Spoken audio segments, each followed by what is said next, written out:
thousands of Ghurkas. Veterans who served with the British Army before 1997 will now be allowed to settle in the UK. After a high-profile campaign led by the actress Joanna Lumley, the Home Secretary announced a U-turn in government policy. Jackie Smith said she was proud to offer this country's welcome to all who've served in the Brigade of Ghurkas. Ben Gagan has more. As soldiers, they struck fear into their enemies. As veterans, they forced a government into retreat. Today came another famous victory for the Ghurkas. All former Ghurkas who retired before 1997 and who have served more than 4 years will now be eligible to apply for settlement in the UK. As the Home Secretary made her announcement, the Ghurkas, led once again by the actress Joanna Lumley, listened carefully to the details. And then they knew they'd won. That today a great injustice has been righted. We won't be looking behind us. We're paying tribute to the future.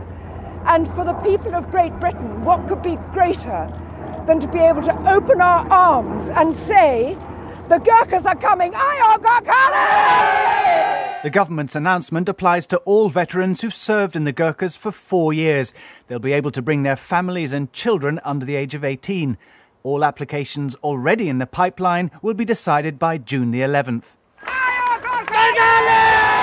With Joanna Lumley leading the battle cry, the last chapter in the Ghurkas campaign has been loud and forceful.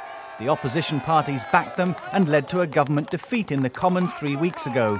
And then came the uncomfortable moment as the Immigration Minister Phil Woolas was put under very public pressure to back down. The Ghurkas have fought for Britain for 200 years. Today they feel the country is at last honouring its debt. Ben Gagan, BBC News. Well, let's get more right now from Joanna Lumley, who joins us. Afternoon to you. You must be delighted. We are so thrilled. The feeling here is absolutely, it's incalculable out here, outside, opposite Parliament. This quite extraordinary triumph for the Ghurkas. The love of the British people at last has been recognised. The debt of honour to the fine Ghurka soldiers at last, I hope, repaid. And I know they've taken part in some tough battles. How tough has this one been for the Ghurkas? This one has seemed sometimes interminable, but suddenly on this day, the day of the last battle, this great sense of victory has wiped out all the long hours and all the sense of disappointment.